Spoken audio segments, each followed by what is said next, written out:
नमस्कार, आप सभी का बहुत बहुत स्वागत है आरएम क्लासेस में। मैं हूं नमन परसाई और आज हम पढ़ने वाले हैं जैन धर्म के बारे में। ठीक है, जैन धर्म के बारे में वो सभी महत्वपूर्ण प्रश्न जो एग्जाम में आ सकते हैं या एग्जाम में आ चुके हैं, सभी को आज हम डिस्कस करने वाले हैं।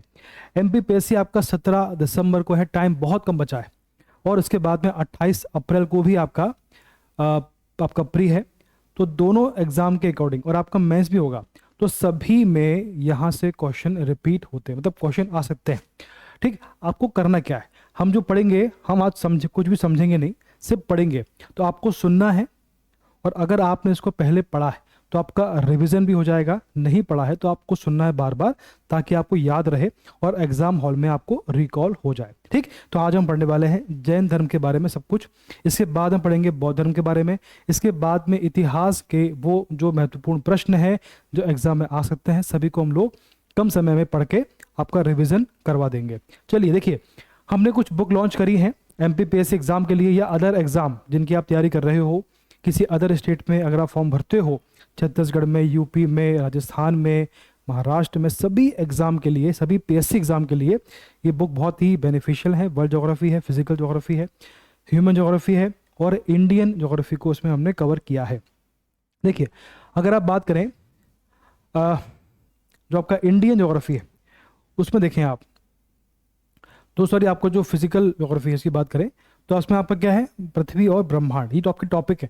हमने सभी टॉपिक को पिक्टोरियल फॉर्म में कवर किया है ताकि आपको समझने में एक याद आपको समझ में आए कि आप जो पढ़ रहे हो वो बेसिकली है क्या, है ना, किस प्रकार से वो होता है। तो ये अध्याय क्या है, पृथ्वी और ब्रह्मांड। देखिए इस प्रकार से हमने इसको कवर किया है पिक्चर के माध्यम से। पृथ्वी की उत्पत्ति और विकास, पृथ्वी की उत्पत्ति कैसे हुई है और इसका विकास कैसे हुआ है, पूरा समझा हमने एग्जाम्पल के माध्यम से। पृथ्वी की आंतरिक संरचना, ठीक है। फिर आपका है महासागर और महाद्वीपों का वितरण, जो हमारे महासागर हैं और महाद्वीप है उनका वितरण किस प्रकार से किया गया है वो समझेंगे। इसके बाद है अध्याय 5 ज्वालामुखी एवं भूकंप। अभी बहुत ज्वालामुखी के आपने अभी जो भूकंप के बारे में बहुत सुन रहे हैं आप, तो बेसिकली भूकंप किस प्रकार से काम करता है, उसमें कौन कौन से इफेक्ट होते हैं जो आपको एग्जाम में आ सकते हैं, आप एग्जाम के लिए आपको पढ़ना चाहिए, है ना। और उसके बाद अगला आपका अध्याय है, अध्याय जो आपका 6 है, 6 चैप्टर आपका है भू आकृतिक प्रक्रियाएं और अंतर्जनित एवं बहिर्जनित प्रक्रियाएं। ये क्या होता है ना। आपकी बेसिकली आपकी पृथ्वी के ऊपर जो घटना घटती है तो अंदर ऐसी क्या क्रिया होती रहती है जिसके कारण ऊपर जो आप देखते हो ना, आपकी पृथ्वी के ऊपर जो पहाड़ हैं, पर्वत हैं, जो भी घटना घटती है तो कहीं ना कहीं पृथ्वी के अंदर कुछ घटना घटती रहती है, उसी का वो एक प्रकार से रिएक्शन होता है। तो वो किस प्रकार से काम करती हैं उसको पढ़ेंगे। फिर आपका चैप्टर 7 जो है खनिज और चट्टान, यहाँ से क्वेश्चन आता है कि जो चट्टान है कहाँ होती है, किस प्रकार की होती है, किस प्रकार की पत्थरों में होती है। उसके बाद भू आकृतियाँ या उनका विकास, ठीक है। अगला आपका है ज्वालामुखी, हो गया हमारा ये। फिर आपका है जो आपका अध्याय 9 है जलवायु विज्ञान और मौसम। जलवायु क्या होता है, मौसम क्या होता है, समझेंगे इसको हम लोग। जलवायु विज्ञान और जलवायु, इसको अलग से पढ़ेंगे। चक्रवात और संबंध विशेषताएं, मतलब ये बेसिकली जो आपके मेन कॉन्सेप्ट है। कोपेन की जलवायु और जलवायु क्षेत्र की के वर्गीकरण की योजना। देखिए टॉपिक काफी टफ लगते हैं, टफ होते नहीं। यदि आपको ये कॉन्सेप्ट क्लियर हो गया कि किस क्षेत्र में कौन सी जलवायु होना चाहिए, ये बेसिकली होती है, आपने इसको ब्रॉड वे में समझ लिया, आपने पूरे इसको मैप में समझ लिया, तो आपके लिए टॉपिक बहुत ही ईजी आसान होने वाला है। उसके बाद आपका 13, 14, 15, आपको जो 13, 14 लिस्ट में करीबन 14 चैप्टर आपको मिलेंगे, अध्याय मिलेंगे। तो आपका जो 13 चैप्टर है वो आपका है समुद्री जल की गति, ठीक, और चक्रवात और संबंध विशेषताएं, सभी को पढ़ेंगे हम लोग। बेसिक बिल्कुल बेसिक कॉन्सेप्ट, जीरो से आपको हीरो बनना है, ठीक, बिल्कुल जीरो टॉपिक से, जीरो कॉन्सेप्ट से पढ़ेंगे, बिल्कुल जीरो से, बेसिक से पढ़ेंगे।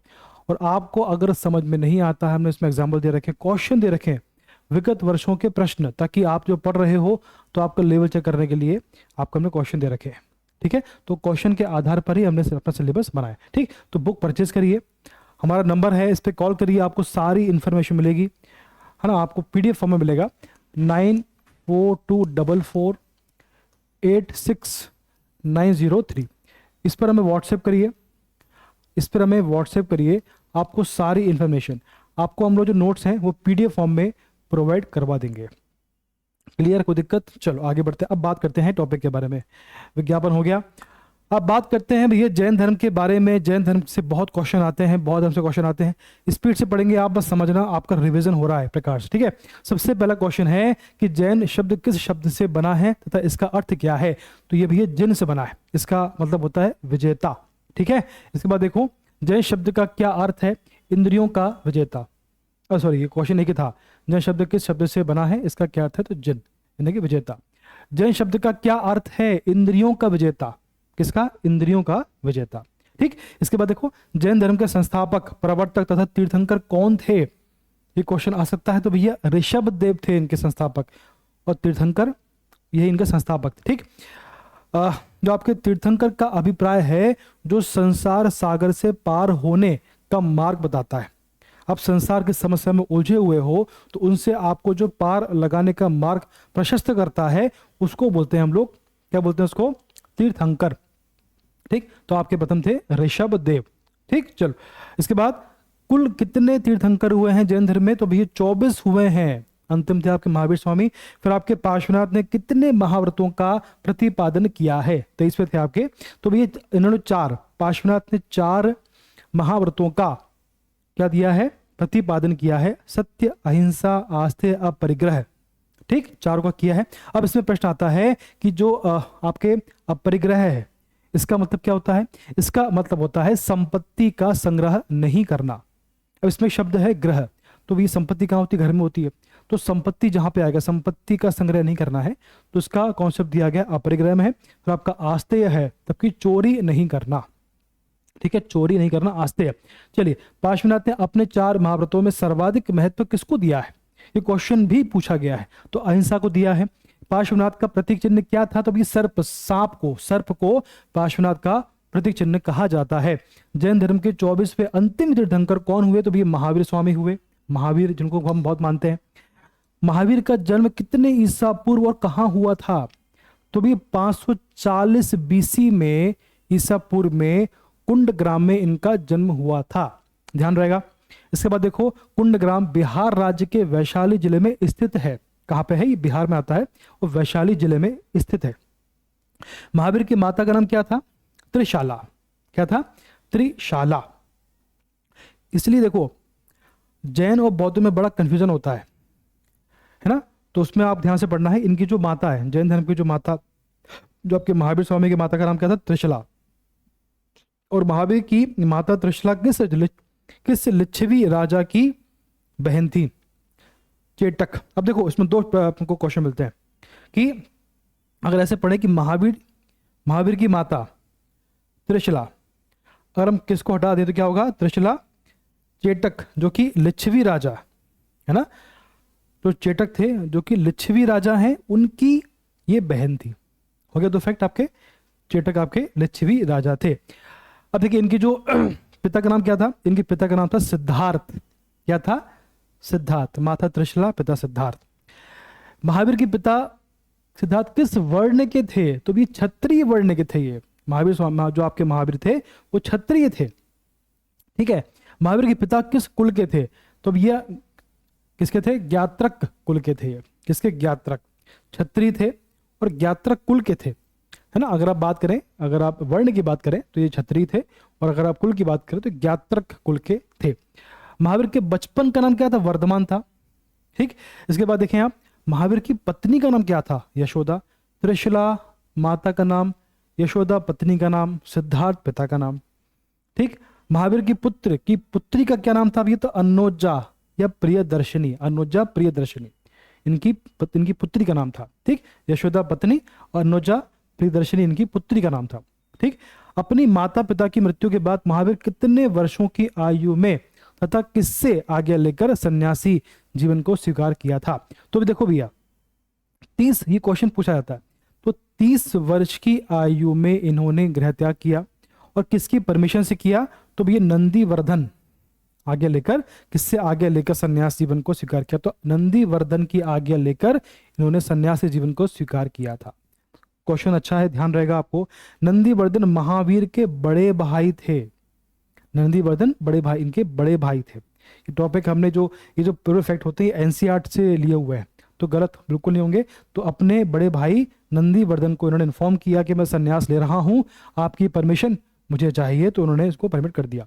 महावीर को केवल्य यानी कि सर्वोच्च, जो आपका केवल्य ज्ञान होता है उसको बोलते हैं सर्वोच्च ज्ञान। तो महावीर को केवल्य की प्राप्ति किस नदी तट पर हुई थी? तो भी ऋजुपालिका नदी के तट पर इन्हें केवल्य यानी कि सर्वोच्च ज्ञान की प्राप्ति हुई थी। देखो, जिस उद्देश्य से उन्होंने गृहत्याग किया था, संन्यास को एक्सेप्ट किया था, वो था ज्ञान। उन्हें ज्ञान कहाँ प्राप्त हुआ? ऋजुपालिका नदी के किनारे। ठीक। केवल्य प्राप्ति के बाद महावीर स्वामी को कौन कौन सी उपाधि मिली है? ये क्वेश्चन भी आता है कि ये किसकी उपाधि है। तो भी जिन की उपाधि मिली है, अरहत की मिली है, निग्रंथ की मिली है और केवलन की मिली है ना। तो आपका जो जिन है इसका मतलब होता है विजेता। क्या मतलब होता है? विजेता, है ना, इसका होता है विजेता। तो आपको जो अरहत है इसका मतलब होता है पूज्य, जो पूज्य है उसको बोलते हैं अरहत। और निग्रंथ होता है बंधन रहित, जो बंधन रहित है उसको बोलते हैं निग्रंथ। और केवलन को मतलब होता है सर्वोच्च ज्ञानी। क्या होता है? सर्वोच्च। केवल्य ज्ञान होता है, केवल्य होता है सर्वोच्च ज्ञान, और केवलिन जो होता है वो होता है सर्वोच्च ज्ञानी। आपको ये ध्यान रहना चाहिए। महावीर ने अपना उपदेश किस भाषा में दिया है? तो भैया अर्धमागधी भाषा में उन्होंने अपना उपदेश दिया है। अच्छा प्रश्न है, ये क्वेश्चन पूछा जाता है। अर्धमागधी एक प्राकृत भाषा है, तो ये बेसिकली प्राकृत भाषा का ही रूप है। ठीक है, चलिए। महावीर के प्रथम अनुयायी कौन थे? तो भैया जमाली, जो कि इनके दामाद थे, इनके प्रथम अनुयायी बने। जब महावीर स्वामी के दामाद थे के पति जमाली। ठीक। महावीर की प्रथम महिला अनुयायी कौन थी? तो भी चंपा थी। चंपा बेसिकली नरेश दधिवाहन की पुत्री थी। चंपा कौन थी? नरेश दधिवाहन की पुत्री। ध्यान रहेगा आपको। अब देखिए इसमें अच्छा क्वेश्चन आने वाला है कि भैया जैन धर्म की दिगंबर शाखा के अनुसार महावीर का प्रथम उपदेश कहाँ हुआ है? मतलब ये क्वेश्चन क्या, समझो बात को। जैन धर्म का जो आपके महावीर का प्रथम उपदेश कहाँ हुआ है, ये तो प्रश्न है। लेकिन उन्होंने शर्त बोली है कि जो जैन धर्म का जो ग्रंथ है उसके अनुसार बताइए आप। ठीक। तो ये जैन, और उसमें भी दिगंबर शाखा, तो जैन धर्म की जो दिगंबर शाखा के अनुसार महावीर का प्रथम उपदेश हुआ है वो हुआ है वितुलायल पर्वत। ठीक है, कहां हुआ है? वितुलायल पर्वत। ये कहां पर है? वितुलायल पर्वत बिहार के नालंदा जिले के राजगृह में स्थित है। ये सब कुछ बिहार में, बिहार में इनका मेल ही रहा है। तो बिहार में नालंदा जिले के राजगृह में स्थित है वितुलायल पर्वत, जहां पर उनका प्रथम उपदेश हुआ है दिगंबर जैन के अनुसार, दिगंबर शाखा के अनुसार। क्लियर बात। महावीर की मृत्यु कितने ईसा पूर्व में हुई है? तो 540 में इनका जन्म हो गया था, और 468 बीसी में 72 वर्ष की उम्र में इनकी मृत्यु हो गई थी। तो इनका जो मृत्यु है वो हुई थी 468 बीसी में 72 वर्ष की उम्र में। ठीक है। महावीर की मृत्यु किस स्थान पर हुई थी? भी पावा। ये जो प्रश्न है कई बार पूछा गया है कि इनकी मृत्यु कहाँ हुई थी? पावा। अब देखो पावा के बारे में फैक्ट है कि पावा जो है कहाँ पर है? तो बिहार राज्य के नालंदा जिले के राजगृह में आता है पावा। ठीक। तो आपका जो वितुलायल पर्वत भी वहीं पे है, और आपका जो ये पावा है ये भी वहीं पे है। ठीक। तो नालंदा जिले के राजगृह के समीप जो पड़ता है वो सब पावा। क्लियर बात। महावीर ने अपने शिष्यों को कितने गणधरों यानी कि समूह का मुखिया में विभाजित किया था? कितने उसमें मुखिया में विभाजित किया था? तो आंसर है 11। ठीक है, कितने में? 11 में। बात क्लियर है? चलो, अब अगला आपका प्रश्न आता है कि भैया पूर्ववर्ती तीर्थंकर यानी पार्श्वनाथ द्वारा दिए गए 4 महाव्रतों में महावीर ने किस महाव्रत को 5वें महाव्रत के रूप में जोड़ा था? जो पार्श्वनाथ थे उन्होंने 4 महाव्रत दिए थे, सत्य, अहिंसा, आस्था और अपरिग्रह। तो आपके जो महावीर स्वामी थे इन्होंने 5वां महाव्रत दिया जिसको बोलते हैं ब्रह्मचर्य। क्या बोलते हैं? ब्रह्मचर्य। उसके बाद गृहस्थ जीवन। अब देखो जो लोग, महाव्रत बहुत कठिन थे, तो जो लोग गृहस्थ जीवन व्यतीत कर रहे हैं उनके लिए, गृहस्थ जीवन व्यतीत करने वाले जैन धर्म के अनुयायियों के लिए महाव्रतों की कठोरता में कमी की गई तथा इन्हें कहा गया, इन्हें क्या नाम दिया गया? तो इन्हें बोला गया अणुव्रत। अगर आप जैन धर्म को फॉलो कर रहे हो, आप महाव्रतों को फॉलो नहीं कर सकते, बहुत कठिन होते हैं, बहुत टफ होते हैं, तो आपके लिए अणुव्रत का निर्माण किया गया। ठीक है, चलिए। तो अणुव्रत, क्वेश्चन ये भी आता है कि जो आपका अणुव्रत है इसका संबंध किससे है? तो इसका संबंध है जैन धर्म से। जैन धर्म के त्रिरत्न में पहला कौन सा है? इसमें जैन धर्म में त्रिरत्न है, ठीक है। पहला आपका है सम्यक ज्ञान, दूसरा है सम्यक दर्शन, तीसरा है सम्यक आचरण, ठीक है। चलिए, फिर आपका है जैन धर्म का सप्तभंगी। अब इसमें दो कॉन्सेप्ट हैं, स्यादवाद व अनेकांतवाद, ठीक है। कोई भी वस्तु पूर्ण रूप से सही या गलत नहीं हो सकती, ये इसका मेन कॉन्सेप्ट है। और इसको देखने के 7 तरीके होते हैं। जैन धर्म का सप्तभंगी ज्ञान, जो मूल रूप से ज्ञान की सापेक्षता का सिद्धांत है, वह जो संख्या में 7 है, ये बेसिकली 7 है संख्या में, तथा जिसमें सांसारिक वस्तुओं के विषय में हमारे सभी निर्णय ना तो पूर्णतः सत्य स्वीकार किए जाते हैं, ना ही अस्वीकार की ओर अस्वीकार होते हैं, ठीक। को अन्य कितने नामों से जाना जाता है? तो उसका आंसर है स्यादवाद और अनेकांतवाद, ठीक है। तो बेसिकली जो कॉन्सेप्ट है कि आप किसी वस्तु को पूर्ण रूप से ना स्वीकार करते हो ना अस्वीकार करते हो, इसे किस नाम से जाना जाता है? तो आपका ये है स्यादवाद और अनेकांतवाद, ठीक। चलिए, आपको देखें और क्या फैक्ट है जो आपके एग्जाम में आ सकता है। देखो, अगला आपका फैक्ट है कि भैया, अरे सॉरी, क्या गया, पेन कहाँ है। जैन धर्म में अपने आध्यात्मिक विचारों को कहाँ से ग्रहण किया है? तो इन्होंने ग्रहण किया है सांख्य दर्शन, ये ध्यान रहेगा आपको। तो क्वेश्चन आ सकता है कि जो जैन धर्म है, इन्होंने अपने आध्यात्मिक विचारों को कहाँ से प्राप्त किया, कहाँ से इन्होंने, इंसान देखो, जो भी इंसान कुछ कार्य करता है तो कहीं से उसको एक मार्गदर्शन मिलता है ना, कहीं से इंस्पायर होता है। तो इन्होंने कहाँ से, तो आध्यात्मिक विचारों को कहाँ से ग्रहण किया, कहाँ से प्राप्त किया? तो वो आपका है सांख्य दर्शन। क्लियर है बात। अगला आपका है, अब बात करेंगे जैन संगीति के बारे में, जैन संगति के बारे में, ठीक। तो अभी प्रथम जैन संगति यानी कि सभा, इनकी सभा होती थी जैन धर्म को लेके, तो दो बार हुई है इनकी। एक आपकी 300 BC में हुई है, दूसरी आपकी हुई 512 ईस्वी में, AD में।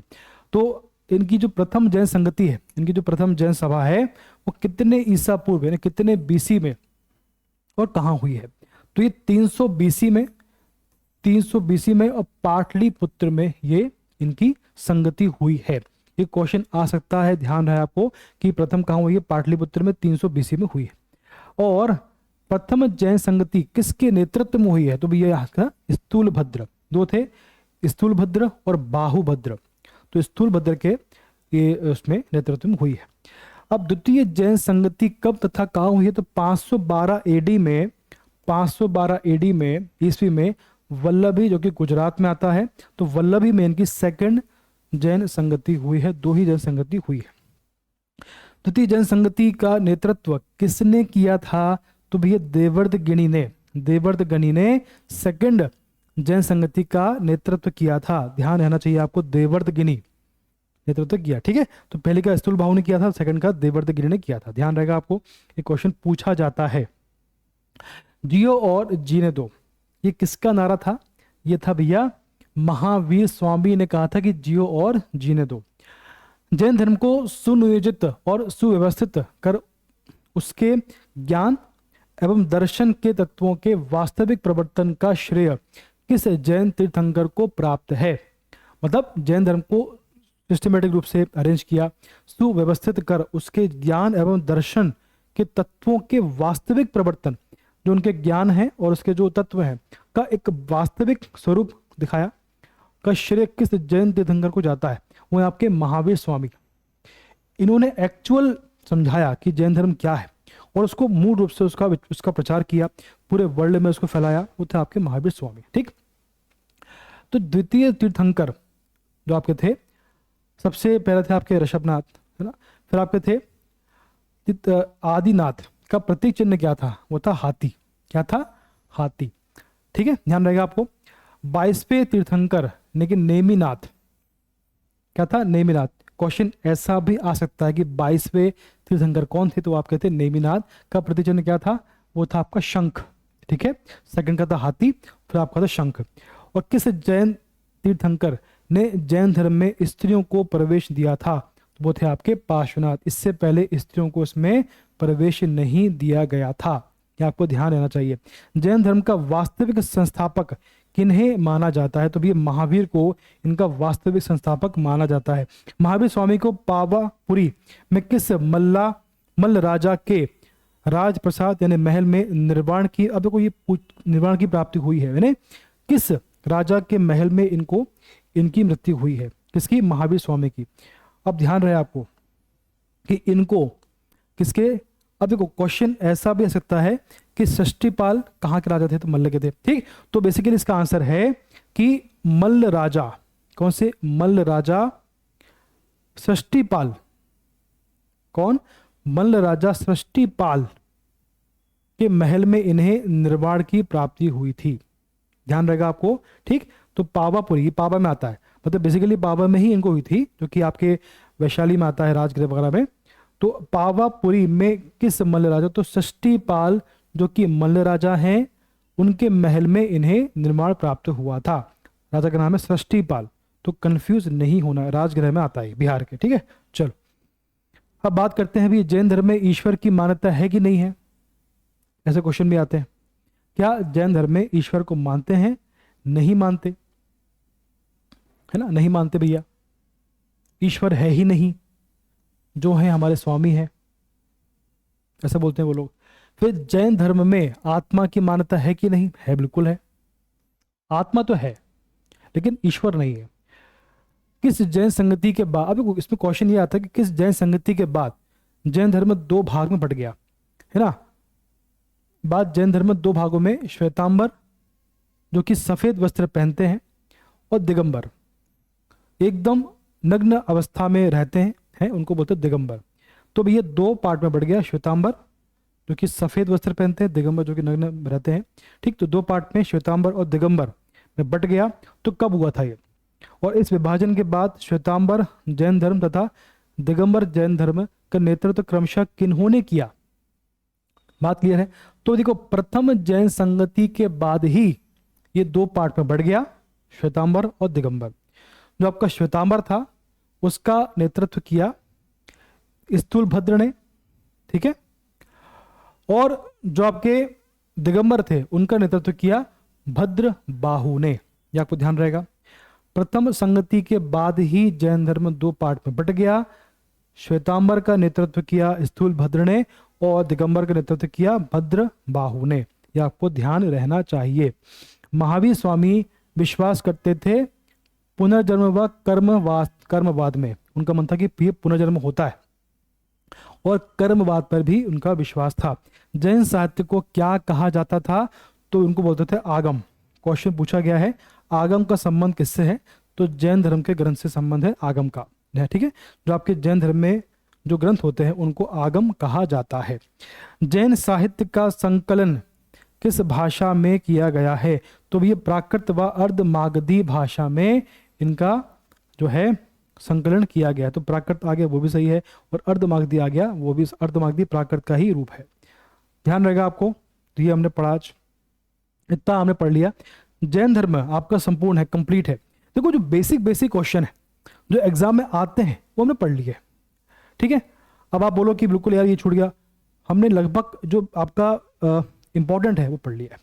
अब इसके बाद हम पढ़ेंगे बौद्ध धर्म, वो हम कल पढ़ेंगे, आज तो मुश्किल है, कल पढ़ेंगे आपका बौद्ध धर्म। के बाद में जो आपके टॉपिक बनते हैं हम प्रयास करेंगे आपको ज्योग्राफी, आपको जो वर्ल्ड ज्योग्राफी इसको भी कवर कर लें पूरा, मतलब क्वेश्चन वाइज, इसे समझेंगे नहीं, क्वेश्चन वाइज, ठीक। तो आज जो पढ़ा है पर्याप्त है, धन्यवाद, बेस्ट ऑफ लक, पढ़ते रहिए।